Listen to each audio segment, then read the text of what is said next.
오늘 봉독해드린 말씀을 통해서 은혜를 받고자 하는 말씀의 제목은 3절 하반절의 말씀에 보면 나와 죽음의 사이는 한 걸음뿐이니라. 나와 죽음의 사이는 한 걸음뿐이니라고 하는 제목으로 은혜를 받고자 합니다. 이 말은 위대한 신앙의 사람 다윗의 입술을 통해서 나온 고백인데 무슨 말인가 하면 블레셋 골리앗 장군이 이스라엘을 쳐들어와서 진을 치고 그래서 이스라엘은 그 누구도 이 골리앗을 대적할 만한 사람이 없었습니다.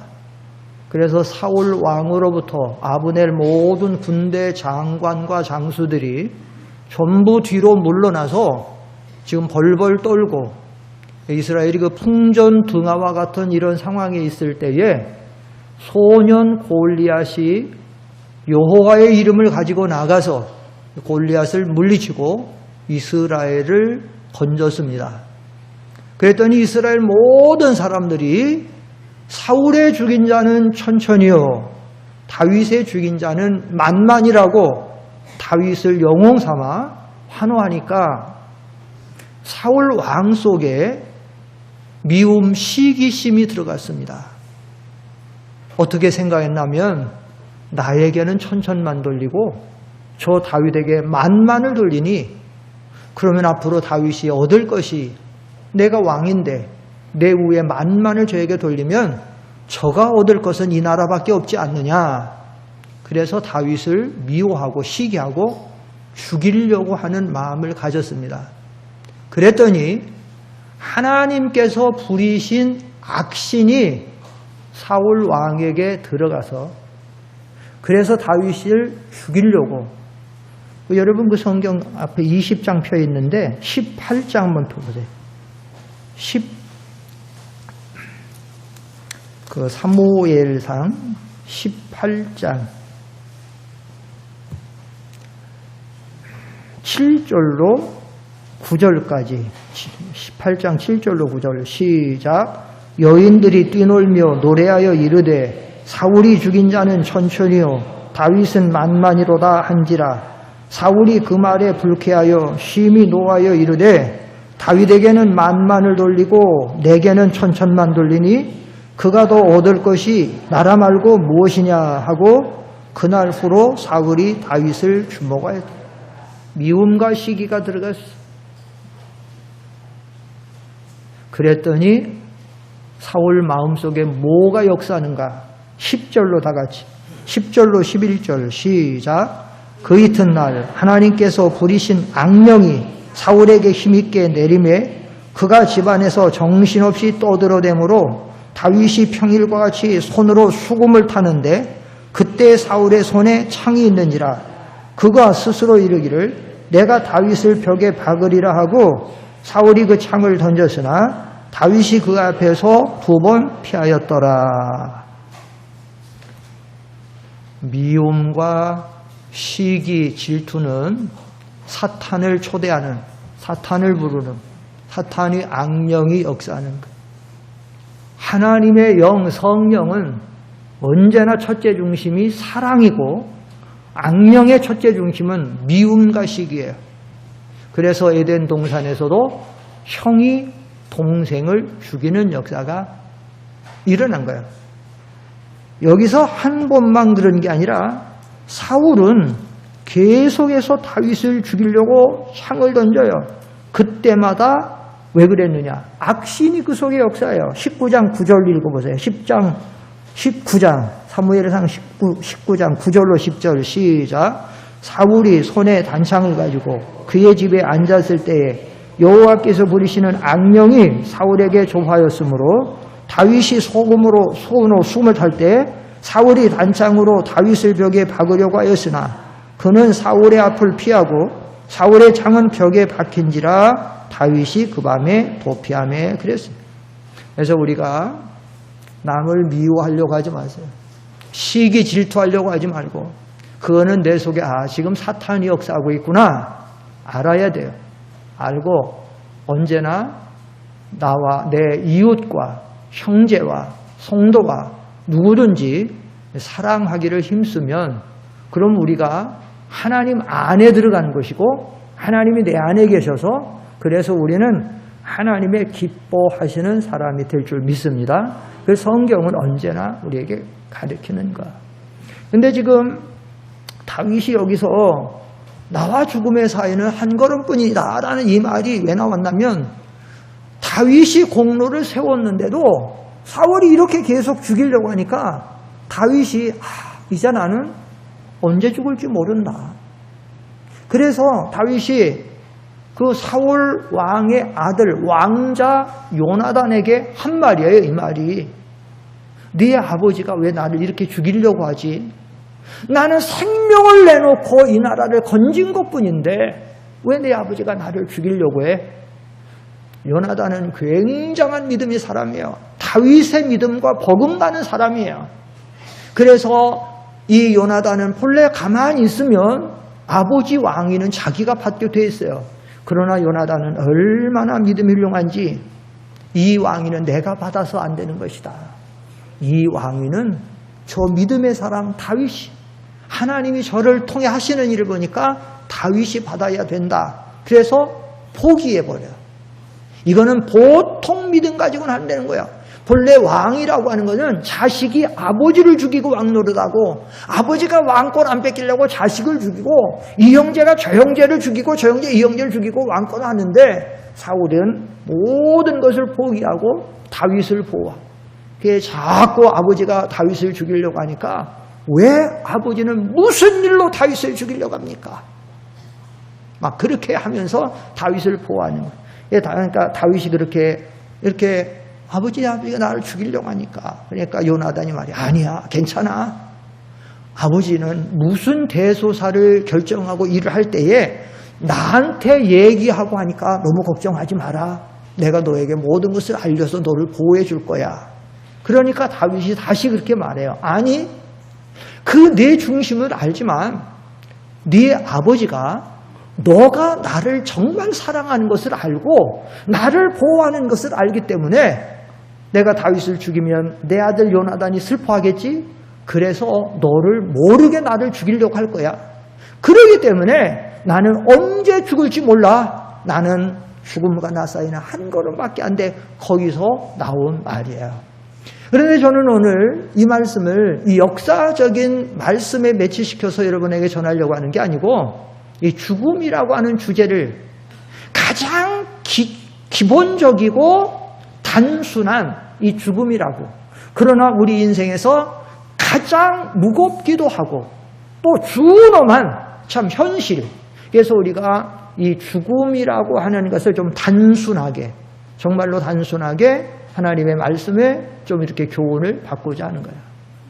사실 지나간 주간에 우리 이상일 집사님께서 이렇게 우리 사랑하는 고 이상일 집사님이 갑자기 별세하셨죠. 지난주 그래서 그 토요일 날 별세를 하셔서 지난주에 장례를 치렀는데 참 믿음 생활 잘 하시다가 왔는데 그래서 이렇게 장례식을 계속 지내느냐고 왔다 갔다 하고 화장터도 다니고 병원도 다니고 또 제가 그 전에도 우리 목사님도 중한 병에 있어서 우리 그 병원에도 가보고 세브란스 병원에도 가보고 또 우리 교인들 몇 집에 또 신방 다니냐고 병원도 다니고 이러면서 참 인생들은 생로병사라고 하더니 나면 늙고 병들고 죽고 이러는데 참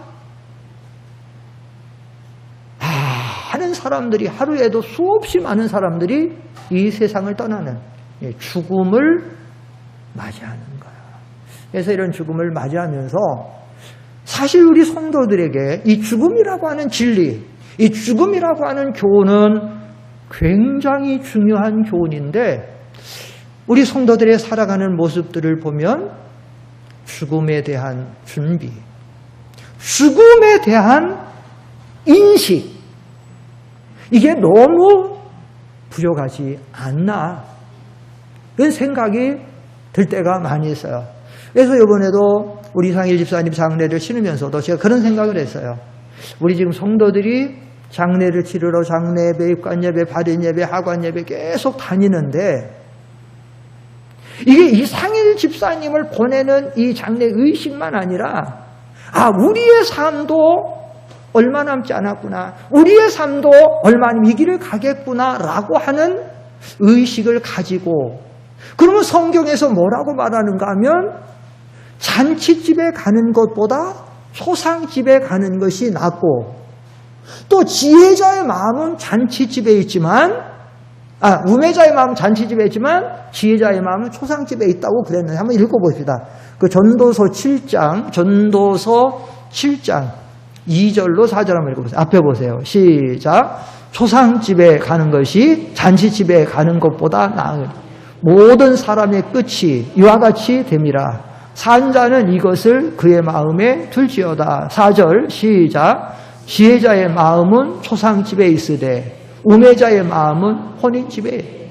자, 2절에는 초상집에 가는 것이 잔치집에 가는 것보다 낫다라고 말하고 있고, 4절에는 지혜자의 마음은 초상집에 있고 우매자의 마음은 혼인집에 있다. 왜냐? 인생은 언젠가 죽는데 이 죽음에 대한 것을 보고 들으면서 우리도 언젠간 죽지 않아? 그러면 우리도 어떻게 살아야지라는 어떤 깨달음, 그런 준비의식이 있을 때 우리의 삶은 달라질 수 있는데, 그런 생각이 들고, 또 병원에 다니면 화장장에 가도 얼마나 막 계속 매일 이른 아침부터 화장장 돌려서 저녁까지 계속 돌려. 병원에 가보면 입원실이 없다는 거예요. 그래가지고 비싼, 이번에 우리 목사님이 세브란스 1인실에 입원해 있더라고. 그것도 겨우 들어갔다는 거예요, 그것도. 그래, 물어봤어요. 하루 병실료 얼마예요? 했더니 병실료만 하루 50만 원이래, 하루. 이틀이면 100만 원이고 5일이면 250만 원, 열흘 있으면 500만 원 병실료만. 치료비 말고 여기다 치료비 그러면 그냥 1000만 원 2000만 원 나오는 거죠. 병실이 없다는 거예요. 이렇게 많이 죽어가는데, 그런데 성도들이 이 죽음이다라고 하는 인식과 죽음이다라고 하는 준비가 있어야 되는데, 현재 성도들의 살아가는 모습들을 보면 이게 너무도 부족하다는 거죠. 자, 오늘은 그래서 제가 단순한 죽음에 대한 주제로 말씀을 드리는데, 그럼 세 가지만 말씀을 드리려고 그래요. 자, 우리는 죽음에 대해 어떻게 생각하느냐. 첫째, 우리는 죽음은 모든 사람에게 임하는 것이 죽음이다라는 거예요. 이거 모르는 사람이 어디 있어요? 다 알지요. 한 번 죽는 것은 정하신 것이요, 이렇게 말하고 있어요. 왜 죽느냐? 태어난 인생, 몸을 가지고 태어난 인생들은 다 죽어요. 왜 죽어요? 로마서 6장 23절에 보면 죄 때문에 죽는 거예요. 죄의 값으로. 앞에 보세요. 다 좀 읽어보세요. 다 같이 시작. 죄의 삭은 사망이요 하나님의 은사는 그리스도 예수 우리 주 안에 있는 영생이라. 죄의 값이에요. 죄를 지었기 때문에 그 죄에 대한 벌로, 죄에 대한 값으로 죽는 거예요. 그래서 히브리서 9장 27절에 보면 한 번 죽는 것은 정하신 것이요 그 후에는 심판이 있으리니 말하는 거예요. 자, 한 번 죽는 거 누가 정했어요? 한 번 죽는 건 누가 정한 거예요? 하나님이 정한 거예요. 그냥 누구든지 죽음을 피할 수도 없어요. 거스릴 수가 없어요. 하루 한 시간도 하나님이 딱 정해놓으면 연기할 수가 없어요. 왜? 하나님이 정해 놓았기 때문에. 그래서 모든 사람들이 제일로 두려워하는 게 뭐냐? 죽음이에요. 왜냐? 죽음을 거스릴 수가 없거든. 한 시간도 누구도 연기할 수도 없거든. 피할 수도 없거든. 장소도 시간도 무엇도 피할 수 없어요, 죽음은. 그 성경에 보면, 많은 성경에 보면 뭐라고 말하냐면 사망이 우리 사람에게 왕노릇 한다는 거예요. 왕노릇. 이길 수가 없는 거예요. 사망이 한번 찾아오면 누구도 사망을 거스릴 수 없어요. 이 사망 앞에 꼼짝 못하는 거예요. 다 그래 사람마다 죽기를 무서워하고 어떻게 할지 모르고 벌벌 떠는 거예요. 한번 읽어보세요. 로마서 앞에 보세요. 앞에 시작. 한 사람의 범죄로 말미암아 사망이 그 한 사람을 통하여 왕노릇하였으니 거기까지 한번 보세요. 또 다시 밑에도 시작. 더욱 은혜와 의의 선물을 넘치게 받는 자들은 한 분 예수 그리스도를 통하여 생명 안에서 왕노하려다. 여기는 한 사람 아담의 범죄로 죄가 들어오고 죄 때문에 사망이 들어오고 사망이 왕노를 하고 예수님 한 분 때문에 우리가 구원을 받는다라는 이 말씀인데, 그런데 이 한 사람 통하여 왕노릇, 이 왕노릇을 어떻게 할 수가 없는 거예요. 예? 그래서 거기 쳐다보지 마시고, 얼마나 미안하겠어요. 안 쳐다봐도 미안할 건데 자꾸 쳐다보지 마시고 여기만 쳐다봐, 여기만 쳐다봐. 그러니까 찬송 인도할 때 오늘은 휴대폰 좀 꺼달라고 안 했나? 했죠. 예. 해도 안 됐잖아. 잘해가지고. 그래가지고 왕도로 단다는 거예요. 사망. 이 사망이 왕이에요. 왕. 누구도 피할 수 없어요. 진나라의 진시황이 전 세계를 제패하고 그 세계를 다 제패한 그 한마디면 뭐든지 안 되는 게 없어요. 근데 이 사람이 점점 늙어가고 죽어지게 돼요. 얼마나 억울해. 세계를 다 가지고 다 뭐 한마디 못 하는데 죽음을 어떻게 막아요? 죽음을 어떻게 피할 수 있어요? 그러니까 깨끗한 사람 마음에, 그래 깨끗한 사람 마음에 이걸 찬들 수 있다. 그래서 동남 동녀, 결혼하지 않은 동남 동녀들을 그래가지고 사방 동서남북에 보내가지고 불사약을 찾아오라. 늙지 않는 약, 죽지 않는 약 좀 찾아오라. 어디 있습니까 그게? 그래도 죽는 거예요. 자, 우리는 이 죽음에 대해서, 죽음은 모든 사람에게 임하는데 문제는 뭐냐? 여러분들이 이 진리 몰라요? 다 알지. 그런데 중요한 건 뭐냐? 정작 중요한 건 뭐냐? 이 인식에 대해서 나는 죽음이 없는 사람같이 지금 살아간다는 거예요. 예? 나는 죽음이 없는 사람 같아. 아니면 죽음은 몇 천 년 후에나 당하는 것이고 몇 천 년에, 몇 백 년, 몇 천 년에 당할 거고 죽지 않을 사람 같이 하는 거예요. 우리가 예수님 재림 하셔도 살아가는 모습은 재림 없는 것 같아. 예수님 재림. 이게 문제라는 거예요.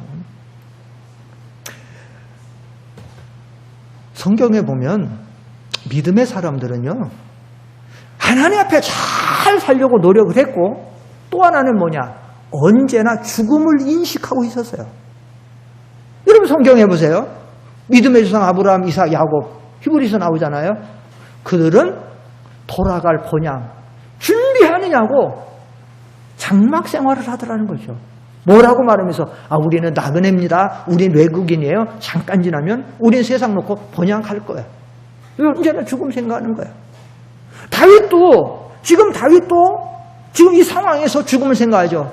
근데 시편 39편에 한번 보세요. 시편 39편에 보면 앞에 보세요. 다 읽어보세요. 시작. 여호와여, 나의 종말과 연한이 언제까지인지 알게 하사 내가 나의 연약함을 알게 하소서. 주께서 나의 날을 한 뼘 길이만큼 되게 하심에 나의 일생이 주 앞에는 없는 것 같사오니 사람은 그가 든든히 서 있는 때에도 진실로 모두가 허사뿐이니이다. 셀라. 아까 지금 펴있는 사무엘상 20장 1절 3절은 다윗이 왕이 되기 전에 죽음에 대한 것을 말하고 있다면 여기는 왕이 된 이후 같아요. 왕이 된 이후. 왜냐하면 다윗이 지금 병들었어요. 병들어서 굉장히 고생하고 있어요.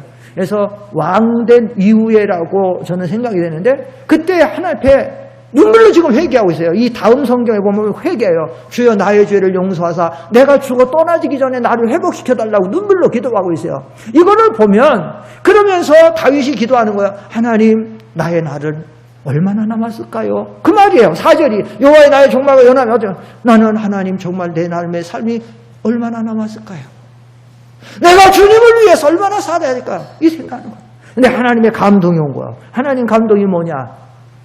내 삶의 남은 날은 한 뼘 길이만 하다. 5절 주께서 나의 날을 한 뼘 길이만큼 되게 하시매. 한 뼘 길이. 개역성경에는 내 나의 삶을 손바닥 넓이만 하게 하시니 개역성경은. 개정기역에는 한 뼘 길이. 삶이 많이 남았다는 겁니까? 적게 남았다는 겁니까? 적게, 아주 적게 남았다. 아니 사실은 100년, 200년 살아도 후딱 지나가네. 잠깐 지나가는 건데 다윗이 지금 나이가 많아지고 얼마 안 남았으니까 한 평길이밖에 안 된다는 거예요.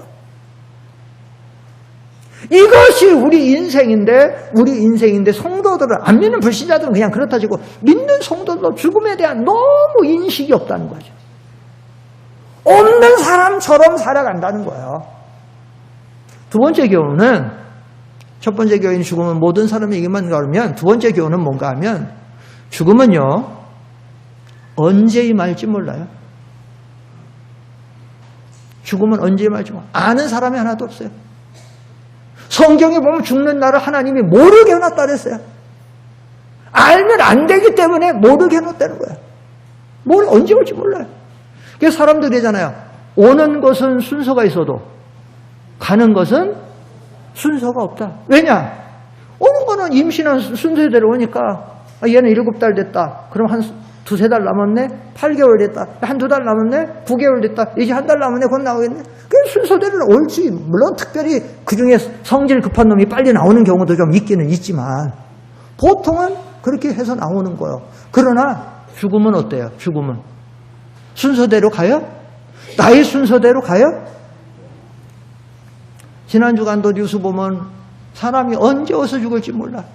비가 많이 왔다고 목동에 뭐가 해가지고는 그 수리해로 내려갔는데 비가 막 넘친다고 해서 3사람이 수리해로 내려갔는데 먼저 2사람이 내려간 거야. 2사람이 내려가서 일하고 있는데 이제 뭐가 오니까 그러니까 이거 이제 한 사람이 빨리 알려줘야 돼. 조금 있으면 죽게 생겨서 한 사람이 막 또 알리러 들어간 거야.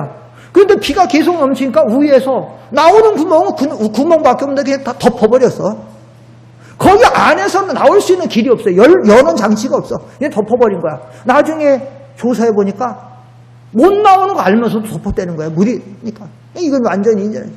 아니 멀쩡한 사람이 출근해갖고 일하러 들어갔는데 그냥 덮어갖고 죽은 거야. 이거 막 조사하고 좀 뭐 있는 거야. 응? 아니 얼마 전에는 뉴스에 나오는 거 보니까 20, 30대 젊은 사람들이 20, 30대 4명이 모텔에 들어가갖고 다 죽은 거야. 자살 사이트로 서로 만나가지고 사람이 혼자 죽으면 무서운가 봐. 외로운가 봐. 그래가지고 같이 죽을 사람 이렇게 사이트를 해갖고는 죽었어요. 근데 그 한 주일 전에는 여긴 20, 30대인데 그 전에는 30, 40대가 또 죽어서 20, 30대 얼마나 새파래요. 30, 40대 얼마나 아직 중년이에요. 근데 막 죽는 거야. 또 며칠 전에 뉴스 보니까 부산에서는 18살짜리한테 심부름을 시켰는데 그런데 한 30리 바깥에 가서 바다에서 죽은 시체를 발견됐어요. 아무리 기다려. 왜 죽었는지 모른다는 거야. 익사는 익사인데 왜 걔가 거기까지 왔는지. 심부름은 거기서만 하면 되는데 거기 가서 죽었다는 거야. 또 어제 해외 투표에 보니까 어제 해외 투표에는 영국의 여자 대학생이 케임브리지 대학이 나가는데 케임브리지 대학은요 미국의 허버드 대학, 영국의 옥스퍼드, 캠브리지 3대 대학이에요. 언제나 세계 최고의 대학이야. 그런데 비행기 타고 무슨 학술 조사 같은 거 하러 갔다가 지가 거기서 문 열고 뛰어내려서 거기서 1130m 그 높은 뛰어내 죽은 거야 막 죽어요. 그러다 보니까 그저께는 또 우리나라에서 지하주차장에서 2살짜리가 엄마 손잡고 있었는데 손 잠깐 놨는데 이쪽으로 가다가 여자가 운전사가 들어오다가 거기서 또 2살짜리가 죽었어요. 그 2살짜리를 누가 2살짜리 이렇게 죽을 줄 알아? 누가 18살이가 그렇게 죽을 줄 알아? 그것뿐인 줄 알아요? 화장장에 가보세요. 화장장에 가서 가만히 이렇게 순서 기다리다 보면은 10살짜리도 오고 20대도 오고 30대도 오고 순서가 없어요. 무슨 말이냐? 우리 죽음은 언제 어느 때 올 줄 모른다는 거죠. 그럼 모르면 뭐예요? 모르면 어떻게 하겠어요? 모르니까 세 번째 교훈 말씀드릴게요. 세 번째 교훈은 뭐냐? 죽음은 모든 사람에게만 다. 죽음은 언제 올지 모른다. 결론. 세 번째는 뭐냐? 그러니까 죽음을 준비해야 되겠어요? 안 해야 되겠어요? 준비를 해라는 거죠. 믿음의 사람들은 준비를 다 잘하는 거예요. 구약의 성도들이나 신약의 성도들이 살아가면서 준비하는 거예요. 사실은 죽음을 준비하는 거야. 내가 어떻게 살겠다, 열심히 믿음 생활 잘하겠다가 좋은 죽음을 준비하는 거죠. 내가 어떻게 살아야 하나님 앞에 갈 때에 잘했다고 칭찬받고 영원한 상급 누리고 살 거 아니에요. 겨우 예수 믿고 성경이 말하잖아요. 고린도전서 3장에 보면 부끄러운 구원. 어디서 나온 것 같은 부끄러운 구원 얻는다 그래요? 불 가운데서 나온 것 같은 부끄러운 구원 얻는다 그러잖아. 예수를 믿긴 믿었어요. 믿으면 구원 받아요. 구원 받으면 어디에 가요? 다 어디 가요? 천국 가요. 믿습니까? 천국 가는 거 믿어요? 다 가요. 그런데 문제는 뭐냐? 믿음 생활을 잘 못하면, 말씀대로 신앙생활 잘 못하면 하늘나라에 가긴 가는데 영광이 충만한 구원의 그 상급, 멸류관을 그 영원히 누리는 그 상급에 참여하지 못하는 거예요. 부끄러운 것. 성경 표현은 그래요. 불 가운데서 나온 것 같은 부끄러운 구원이라니. 영광이 없는 거예요. 여러분이 세상에서는 차라리 좀 고난을 당하고 좀 비참하게 살지 몰라도 하늘나라에 가서 영광 중에 정말 구원을 잘 이루고 살면 그런 큰 상급인데, 그런데 세상에서 잘 먹고 잘 살았는데 하늘나라 가니까 부끄러운 구원 얻은 자다. 별로 믿음 생활을 못했다. 준비를 못했다. 이 세상도 그러잖아요. 열심히 뭔가 이루고 노력한 사람은 다른 나라에 가서 산다라고 해도 거기 뭔가가 누릴 수 있는 게 있잖아요. 근데 내가 열심히 못 살고 다른 나라 가면 그만큼 뭐 누리는 게 부족한 거예요. 우리가 이 생활을 오늘 성경에서 가리키는데 이 생활이 중요하다는 거예요. 믿음의 사람들은요, 언제나 죽음을 인식하고 있어요. 다윗도 그러고 아브라함도 그러고 모세도 그러고 사무엘도 그러고 전부 선지자들도 그러고 신약에 와서도 베드로도 나이 남은 날이 얼마 남다. 바울은 뭐 항상 죽음에 대해서 뭐 이렇게 뭐 하나님 앞에 그는 놓고 사는 거고, 예수님도 마찬가지고, 예수님도 마찬가지고 항상 이 죽음에 대해서 준비를 하고 산다는 거예요. 우리가 죽음을 잘 준비하고 믿음으로 살려면 제일 중요한 것 중에 하나가 뭔가 하면 욕심을 내어놔야 돼요. 욕심을 버려야 됩니다. 욕심. 하루는 어떤 사람이 예수님을 찾아왔어요. 예수님을 왜 찾아왔느냐? 진리를 위해서, 영생을 얻기 위해서, 구원을 위해 찾아온 게 아니에요. 자기 집에서 유산 상속에 대한 문제가 있었는데 형이 형에 대한 어떤 권위를 가지고 공정하게 나누지를 않았어요. 너무 억울한 거예요. 이걸 어떻게 할 수 있는 힘이 없어요. 그런데 예수님의 권위가 있고 예수님을 찾아서, 예수님이 지금 전도하러 제자들과 길을 가고 있는데 막 찾아와서 선생님 하고 얘기하는 거예요. 선생님, 하나 부탁이 있어요. 정말 억울해요. 우리 형에게 좀 선생님이 좀 잘 설득해 주세요. 우리 형이 대부분의 예산을 다 사해가지고 나는 너무 좀, 너는 이 억울해서 살 수가 없어요. 선생님 좀 권위로 좀 설득해 주세요. 예수님 뭐라네요? 이 사람아, 누가 나를 너희의 재판장이나 이 물건 나누는 자로 살았느냐? 그리고 예수님이 하신 말씀이 뭐냐? 모든 탐심을 물리치라. 사람의 생명이 그 소유에 넉넉한 데 있지 아니하니라. 다시 말하면 사람이 물질이나 권세나 세상의 어떤 조건을 잘 가지고 있다고 해서 그 사람이 행복한 것도 아니고 만족한 것도 아니고 장수하는 것도 아니고 성공하는 것도 아니야. 내가 어떤 많은 것을 좀 가졌다고 그게 아니야. 그러니까 너의 탐심을 물리치라. 그래 놓고는 예수님이 비유를 들었어요. 한 부자가 있었다. 그런데 이 부자가 욕심이 있어갖고 농사를 열심히 지었다. 엄청 벌어 들어갔고 창고가 부족하게 되었다. 그래갖고 이 부자가 어떻게 했냐면, 이거 어떻게 해야 되지? 이거 너무 많은데 창고를 다시 헐고 다시 크게 져가지고는 어마어마하게 쟁겨놨다. 그리고는 그날 혼자서 먹고 뭐라고 속으로 다짐했는가 하면, 이제 잘 됐다. 농사 이렇게 크게 잘 되고 이렇게 성공했으니까 잘 먹고 잘 쉬자. 이렇게 했다는 거다. 그런데 그날 밤에 하나님께서 말씀하시기를, 어리석은 자야, 오늘 밤에 내 영혼을 찾으리니 그러면 내가 이렇게 다 준비하고 예비한 것이 네 것이 되겠느냐라고 하셨다. 얼마나 억울하냐. 이 부자가 어리석으면 뭐예요? 열심히 농사진 거 그게 어리석음이 아니에요. 창고 다시 진 거 그게 어리석음이 아니에요. 이 부자는 뭐냐?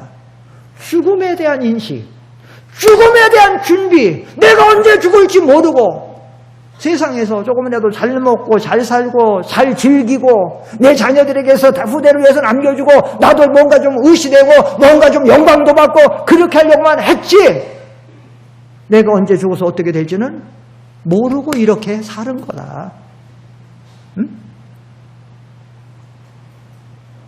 예수님 동생 야고보도 똑같은 얘기했어요. 예수님의 동생 야고보가 나중에 훌륭한 복음의 일꾼이 돼서 하나님 복음 전하다 뭐라고 그랬는 줄 알아요? 들으라, 너희 중에 말하기를 우리가 아무 도시에 가서 열심히 일해가지고 잘 먹고 잘 살라고 하는 자들아, 너희 생명이 무엇이냐? 너희는 잠깐 보이다가 없어지는 무엇이니라? 안개니라. 안개 보세요. 안개 아침에, 요즘에 장마철이라 돼서 아침에 안개 되면요 꽉 껴요. 제가 있는 기도원도 이번에 안개가 아침에 이렇게 내려다보니까 밑에가 꽉 꼈어. 그 안개 세력이 굉장히 오래 갈 것 같아요. 천만에요. 한 오전 10시쯤, 9시 10시쯤 되면 하늘에 햇빛이 쫙 내리시면 다 없어져요. 잠깐 있다 없어지는 안개야. 안개, 너의 생명이 잠깐보다 없어지는 안개니라. 그러면서 예수님 동생이 하신 말씀이 뭔가 하면, 그러므로 우리가 주의 뜻이면 살기도 하고 이것저것을 하리라 할 것이오늘 너희가 허탄한 자랑을 자랑한 이 자랑은 다 악한 것이라는 거예요. 예? 하나님을 위해서, 하나님의 뜻을 위해서 살려고 하지 않고 너희들 욕심만 위해서 잘 먹고 잘 살려고만 사는 것은 너희가 얼마나 어리석은 거냐. 한번 누가복음 한번 이렇게 찾아보세요. 누가복음 그 마지막 부분만, 그 누가복음 12장 20절로 여기만 봅시다. 시 앞에 보세요. 시작. 하나님은 이르시되 어리석은 자야, 오늘 밤에 내 영혼을 도로 찾으리니 그러면 네 준비한 것이 누구의 것이 되겠느냐. 여기 하나님이 이 부자에게 뭐라래요? 지혜로운 자다, 너는 정말로 성공자다, 너는 정말로 행복자다 그랬습니까? 아니면 무슨 자요 그랬어요? 어리석은 자요. 여러분들도 죽음을 인식하지 못하고 정말로 죽어서 하나님 앞에 영광스러운 구원에 참여하지 못하면 여러분의 지금 현재가 어떻게 살아가느니 여러분도 똑같은 어리석은 자가 되는 거예요. 예? 자기를 위해 재물을 쌓아두고 하나님께 대하여 부여하지 못하고 하나님을 위해서 쓰지 못하고 우리가 하나님을 위해서 살지 못하고. 또 야고보 4장 13절부터 한번 보세요. 야고보 4장 그것도 한번 앞에 보세요. 시작. 들으라, 너희 중에 말하기를 오늘이나 내일이나 우리가 어떤 도시에 가서 거기서 1년을 머물며 장사의 이익을 보리라 하는 자들아, 내일 일을 너희가 알지 못하는도다. 너희 생명이 무엇이냐? 너희는 잠깐 보이다가 없어지는 안개니라. 이제 15절에 가면 주의 뜻이 나와요. 시작. 너희가 도리어 말하기를 주의 뜻이면 우리가 살기도 하고 이것이나 저것을 하리라 할 것이거늘. 이게 중요한 거야. 이 사람이 어느 도시에 가서 장사해서 돈 벌어서 좀 살아야 되겠다, 이게 잘못된 게 아니에요. 오히려 이 사람이 계획하고 열심히 노력하는 것은 칭찬할 만한 거예요. 절대로 하나님은 그런 것을 책망하지 않아요. 그런 것을 어리석다고 말하는 게 아니에요. 문제는 뭐냐, 이 사람이 하나님의 뜻은 생각지 않는 거예요. 내가 어떻게 사는 게 하나님 뜻이지? 내가 어떻게 사는 것이 신앙의 유익이지? 내가 어떻게 살 때 하나님의 교회의 유익이 되지? 내가 어떻게 살 때 내가 나중에 하나님 앞에 성공자가 되지? 이건 생각하지 않는 거야. 그냥 잘 벌어 많이 가지면 그러면 더 행복할 게 아니냐, 막연하게. 그래서 세상 중심으로만 열심히 하는 거야. 이게 어리석은 거야. 우리는 하나님의 뜻대로 사는 것이지, 우리가 신앙생활하는 것도 다 우리는 내 맘대로 하는 게 아니에요. 하나님 뜻대로 하는 거예요. 뭐든지. 예배를 드려도 하나님의 뜻대로, 봉사를 해도 하나님의 뜻대로, 기도를 해도 하나님의 뜻대로, 우리가 복음을 전해도 하나님의 뜻대로, 뭐든지. 그래서 욕심을 버려야 됩니다. 사람들이 많은 경우가 잘못되는 게 뭔가 하면 이 욕심 때문에. 아까 사울 왕이 다윗을 죽이려고 하는 거예요. 왜요? 욕심이에요. 사울에게 다윗에게 영광 들어가면 나는 뭐야? 또 다윗에게 영광 들어가면 다윗이 이 나라의 왕이 되잖아. 그럼 내 아들은 뭐야? 다 욕심이에요. 우리는 뭐 인간의 모든 죄는 욕심에서 나오는 거야. 분명히 말씀드리지만 야고보 1장 13절에 했어요. 하나님은 누구에게도 악으로 시험하지 않고 악으로 시험을 받지도 않는다. 다만 너희가 시험을 받는 것은 너희 욕심에 끌려 미혹됨이니 이렇게 분명히 말했어요.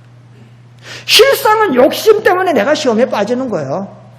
욕심 때문에 죄를 짓는 것이고 그건 사탄이 거기 또 역사하는 것이고 욕심 때문에 가룟 유다가 예수님 팔아먹었어. 왜 팔아먹었느냐? 가룟 유다가 예수님 팔아먹을 마음을 가룟 유다 속에 넣어줬어. 팔아먹는 거예요. 뭐 때문에? 욕심 때문에. 돈 얼마 때문에. 예수님 팔아먹는 거예요. 저 중국 갔는데 공안국이 쳐들어와서 제 숙소에 저를 잡아가더라고. 아니 왜? 할빈 신학과 가가지고 강의하고 왔는데 좋은 일하고 왔는데 잡아가더라고. 알았어요 저는 바로. 누가 그랬겠구나. 제가 가르치는 제자 가운데 하나가 예수님 제자 가운데 하나가 배반하는 것처럼 저의 제자 가운데 저한테 도움을 많이 받았던 사람이 공화국에 밀고 간 거예요. 자기 이익을 위해서, 자기 돈을 위해서. 누가 안 알려줘도 벌써 난 다 알았어요. 알고 있어요. 근데 나중에 누가 알려주더라고. 목사님 그때 아무개가 그랬어요. 나 다 알고 있다고. 얘기 안 해줘도 알고 있다. 욕심이 우리 신앙에 욕심이 없으면요. 성경대로 항상 기뻐하라, 쉬지 말고 기도하라, 범사에 뭐하라? 감사할 수 있어요. 욕심 없으면 이번에 문자가 삐똑하고 와요. 그래서 문자를 보니까 친구 목사가 보내줬어요. 이 글이 너무 좋다는 거야. 그 글이 이거예요. 여기 지금 나온 거야. 이거를 보내준 거야. 이걸 어디서 났냐? 자기 동네의 식당에 이게 크게 써 있더라는 거예요. 이게 사진까지 보내줬어. 사진에 보니까 그 식당 유리창에 크게 써 있어 이게. 다 같이 한번 읽어보세요. 시작. 바라는 것이 없다면 섭섭한 것도 없고 욕심이 없다면 미워할 일도 없다. 명언이에요, 명언. 바라는 것이 없으면 섭섭한 거 없어요. 욕심이 없다면 미워할 사람도 없어요. 사울 왕이 지금 다윗을 왜 이렇게 미워해요? 욕심이에요. 바라는 거예요. 자기 아들, 자기가 지금 왕이니까 영광 받고 또 자기 아들이 뭐가 돼야 되고 이런 모든 것들이 바라는 거죠. 그 내가 이거 참말 이거 좋네 그랬더니 이거 사실은 자기 동네에 있는 건데 이거 한 사흘 전에 이게 온 거예요. 참 좋더라고. 여러분 쉬운 거 아주 쉬운 퀴즈 하나 이렇게 맞춰보세요. 아주 쉬운 거. 옷은 옷인데 주머니 없는 옷을 무슨 옷이라고 그래요? 예? 옷은 옷인데 주머니 없는 옷이 뭐예요? 수의야, 수의. 죽을 때 입는 옷, 수의. 왜 수의는 주머니가 없죠? 왜 없어요, 수의는? 가져가요. 가져가네, 아무것도 없으니까.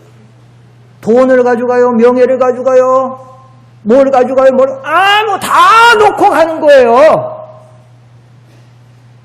그래서 많은 사람들이 어떻게 하냐면 죽을 때 가서 후회를 하는 거예요.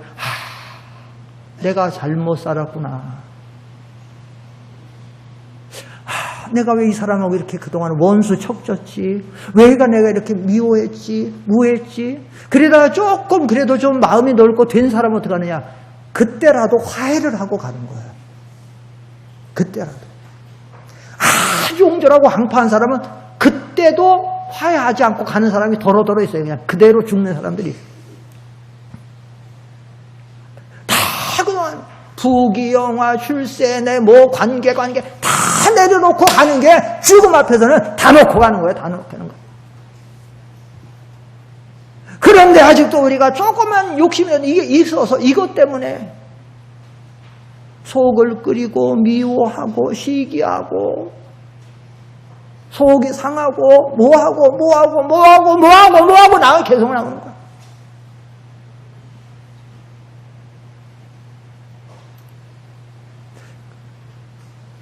성경 말씀이 맞는 거예요. 성경 말씀이. 어떻게 감사하라 했어요? 뭐에 감사하라? 범사의 모든 일에. 그게 진짜 믿음이에요. 사도 바울이 그 말한 사도 바울이 다른 성경에서 뭐라 하냐면 좋을 때도 믿음 지키지만 어려울 때도 믿음 지켜라. 내가 풍부에 처할 줄도 알고 궁핍에 처할 줄도 알고. 그래서 우리가요. 그러나 우리는 다 믿음이 연약해요. 부족해요. 완전한 사람이 없어요. 그래서 우리가 있지만 다시 우리가 빨리 수습해야 돼요. 빨리. 아, 내가 실수했구나. 아, 내가 좀 믿음을 못 썼구나. 요나가 위대한 게 거기 있어요. 요나가 하나님 말씀 불순히 가다가 물고기 뱃속에 들어갔지만 즉시 거기서 회개하고 그러면서 뭐라 하냐면 2장에 가면 요나서 2장 가면 내가 다시 주의 성전을 바라보나이다. 이렇게 다시가 중요한 거예요. 다시 하면 되는 거예요. 다시 시작하면. 세상에 살다가 실수 없는 사람이 있어요? 잘못 안 하는 사람이 있어요? 성경에 잘못 없는 사람이 있어요? 없잖아요. 아브라함도 이삭도 야곱 온전해요? 다 아브라함, 이삭, 야곱 하죠. 다윗, 모세 실수 없는 사람, 잘못 없는 사람, 귀한 사람 없어요. 없어요. 실수 없는 사람이. 성경에 만약 없으면 기록하지 않았을 뿐이지. 요셉에게 그 애굽의 총리가 됐던 요셉에게 전혀 죄가 없었을까? 바빌론의 총리가 됐던 다니엘에게 전혀 죄가 없었을까? 다 있어요. 기록을 안 한 것뿐이에요. 물론 그들은 그만큼 위대하지만 부족함이 없는 사람이 없어요. 그래서 우리가 이런 부분을 뭘 하냐면 욕심부터 버려야 돼요. 욕심 버리면 여러분 욕심 버리면 평안이 찾아와요. 평안이. 왜 평안이 없냐면 욕심 때문에 평안이 없는 거예요. 믿습니까? 욕심 때문에. 나는 그래요. 저는 이 선교할 때마다 우리 한국 사람들이 너무 잘 사는 거야. 근데도 맨날 못 산다고 투정이야. 가장 기본적인 거. 여러분, 제가 물어볼게요. 여러분 집에 수도시설 없는 분 있어요? 여러분 집에 혹시 수도시설 없으면 제가 설치해 드릴게요. 없어요? 그럼 여러분 집에 화장실 없는 집이 있어요? 동남아시아 가면요, 수도시설, 화장실 없는, 가장 기초적인 게 없는, 수두룩해요. 냉장고 없는 집 얼마나 많아요. 에어컨이 어디 있어요? 지난번 제가 캄보디아 갔을 때도 제가 그 막 뜨거운데 강의하는데도 제가 선풍기 못 쉬었다리잖아요. 제가 땀띠가 며칠 하니까 확 올라오더라니까 그런 데서 올라오더라고요. 그런데 우리가 욕심이 있으니까 만족해요. 사실 동남아나 서남아시아나 중앙아시아나 이쪽에 다녀보면 우리나라 잘 사는데 만족이 없어. 왜 만족이 없냐? 욕심 때문에. 자꾸 비율을 나보다 나은 사람 쪽 갖다 대는 거야. 나는 지금 20평 아파트 산다. 근데 40, 50평 사는 사람하고 비유하면 불평할 수밖에 없죠. 내려놓으세요. 뭐든지 내려놓으세요. 하나만 더 하고 마치겠습니다. 제가 이 신방 다니다 보니까 야탐역 어떤 쪽에 이렇게 보면 늘 그쪽에 뭐 차병원 있고 뭐 병원 있어 이렇게 신방 다니다 보면 거기 무슨 커피집이 하나 있더라고. 그 커피집이 뭐라고 썼냐면 감성커피라고 써 있더라고. 감성커피. 혹시 보셨어요? 그 집 앞에 뭐라고 크게 써 있냐면 좋은 내가 되어야, 그 다음 뭘까요? 좋은 내가 되어야 이렇게 하고 옆에 또 한 줄이 써 있어. 뭐라고 써 있을 것 같아요? 좋은 내가 오더라. 이렇게 써 있어요. 이거는 나중에 알고 보니까 어떤 사람이 책 쓴 그 책에서 나온 거더라고. 그 말은 무슨 말인가 하면 내가 어떤 사람이 되느냐에 따라서 내가 그만한 대우를 받고 인간관계를 하게 된다는 그런 뜻이에요. 그런 의미를 가지고 있는 거야. 그래서 우리가 이제 신앙생활을 좀 잘 해야 되는데 우리가 하나님 앞에서 모든 거 다 내려놓고 다 벗어버리고 그리고 다 주님 앞에 맡기고 그리고 우린 세상에서 천년만년 영원히 살 자가 아니고 언제 죽을지 모르는 인생이다. 그렇기 때문에 우리는 죽음을 인식하고 주님을